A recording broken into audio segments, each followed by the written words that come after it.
It's Laura Eubanks of Design for Serenity with your grand reveal in La Mesa. Woo, 3 days on this one. And my A team, I mean, these guys just crushed it. The pots are absolutely stunning. Every single detail was taken into consideration. This whole experience, this is one of my favorite elements. This little mellow cactus.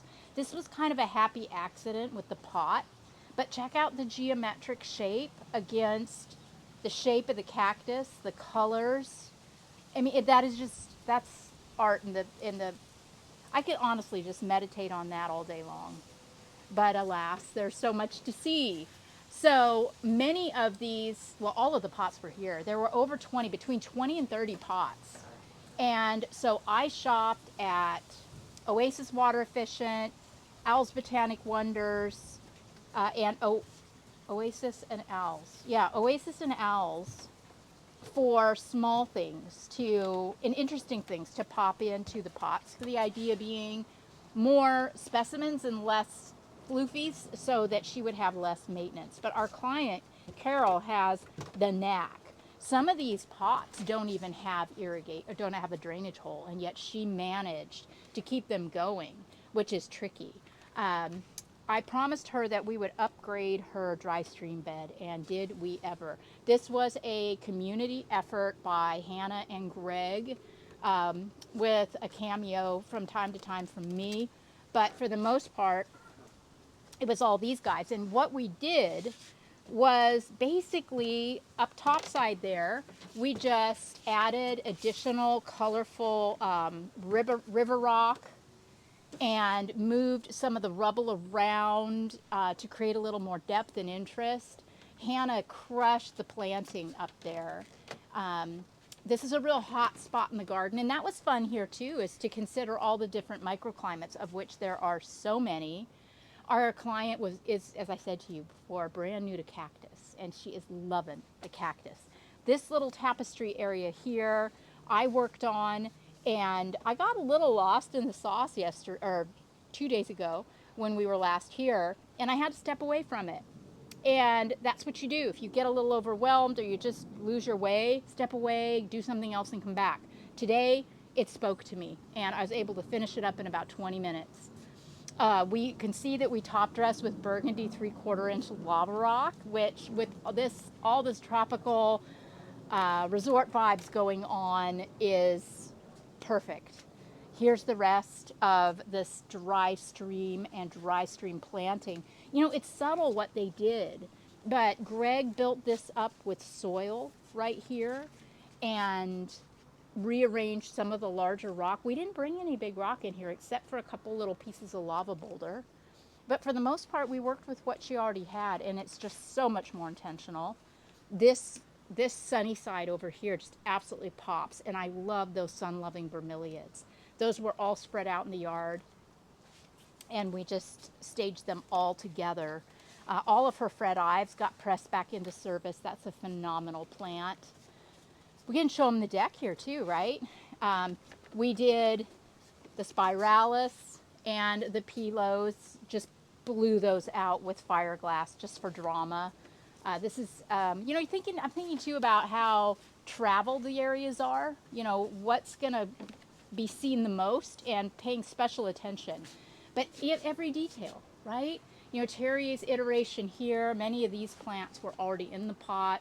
We added the lactea and a couple of other things there. This had kind of a tragic situation happening, and Terry just put that adorable little pincushion cactus in there, and she cleaned and washed the glass terrarium, and then added a little pachypodium in here. And then we did the corn cob cactus over here. So, you know, again, thinking about maintenance, wanted her to have at the perimeters, you know, things that didn't require a whole lot of fussing and watering and whatnot. You'll also notice today that we got the big things in from Matt's Rare Roots. Yeah, you haven't talked about. Yes, these fabulous specimens that Matt finds for me. He is so terrific, and we have a Bicarnia recurvata. I top dressed it simply with burgundy 3/4. Absolutely a beautiful recurvata. And then over here we have a Bainsii Hercules cross that's absolutely exquisite. And here we've got a Dracaena. This isn't, you know, necessarily a succulent. It's succulent-like, but I don't know. I just felt like in this yard, this would work. And we kept this beautiful Tradescantia, and this is another one of my favorite areas. This is so gorgeous over here.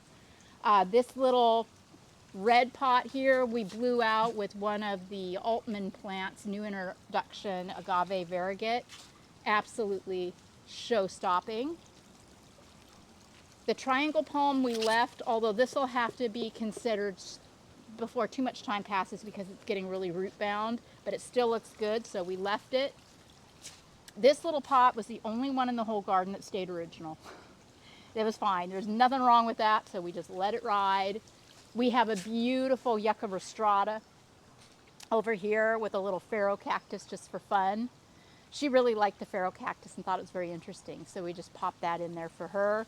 And our little rainbow burst, our little echinopsis bloomed today. It's starting to crash, but it was so pretty this morning. Isn't that ridiculous? What a show off. Am I right? Then here we have a beautiful Pachypodium lemurei specimen from Matt's Rare Roots. Just absolutely exquisite. And for those of you that don't know, the Pachypodium flowers smell a bit like plumeria. So it doesn't get more tropical than that. And then here, the collector plant, top of the list, is this gorgeous ancient aloe ramosissima. Woo! I put it here in some dappled just to baby it along. I think it will green up more with just a little bit of protection.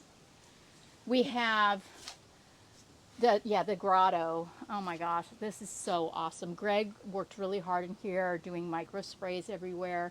There's also a grid of subterranean drip, and he added micros just to be sure that everything got plenty of water. And the burgundy lava instead of the monkey hair mulch is so much better. Ugh, I just love that so much. And it just goes on for days, guys, I'm telling you. Woo! But you see, you can see all the little micro pockets, can't you? You know, lots of sun, lots of shade, mixture of both. We take all of that into consideration when we're putting together a garden. This was a very challenging area here because it's very narrow. And there's also, as I was saying earlier, microclimatically, a lot of stuff going on here. So we took these Sansevieria from other pots and popped them in here, mixed in a little millii, a couple aeoniums, an antisyphilitica, some aloes, because this section here still gets very, very good bright light and a little dapple, where this side is full stop shade. So I think we did a beautiful job of anticipating microclimates. And then we have our Bromeliad garden in here, which is so beautiful. And again, Greg with his micro sprays. We added some cordyline up here, a couple of them. I think these are going to color up beautifully against all of this green. I've got a little bromeliad, couple bromeliads tucked in there, Tradescantia. I had fun. I had a whole lot of fun. Should we go up this way? Yeah, there's a little, just a cute little Euphorbia obesa for St. Francis to hold on to. And then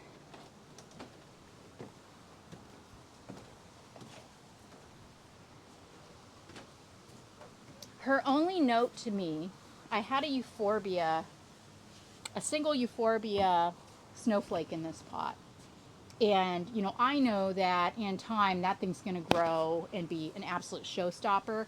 But it was a little small, and she just felt like something more interesting would be nice, which I loved that. So Terry, Blonde Terry, from Out of the Box Planners, my finisher, came in and blew it out for her.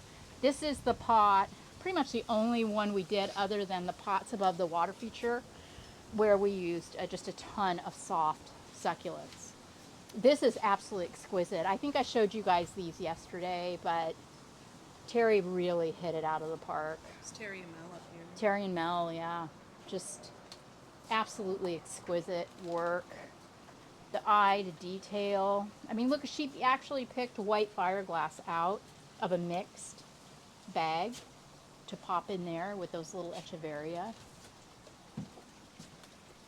And we just top dressed the plumeria. This is another pot. This plant was in this pot, and we just threw down some of these really fun red marbles from Southwest Boulder and Stone. My fabulous variegated. I got that from Al at Botanic Wonders. That's actually, I don't know. Crested? What I It's not say? variegated. Oh, I said variegated, crested, trigona, but I don't think it's the purple, the rubra. I think it's the green.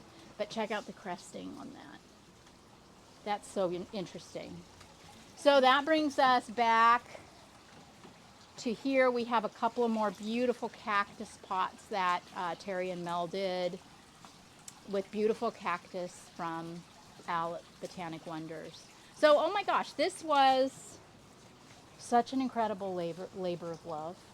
And our client is so fabulous and so excited. This was exactly what the outcome that I had hoped for here. This was already a phenomenal space, and we just elevated it. There's literally nothing more that you could do. This is perfection. This has been Laura Eubanks of Design for Serenity with your grand reveal in La Mesa. Thanks for following, guys. Bye.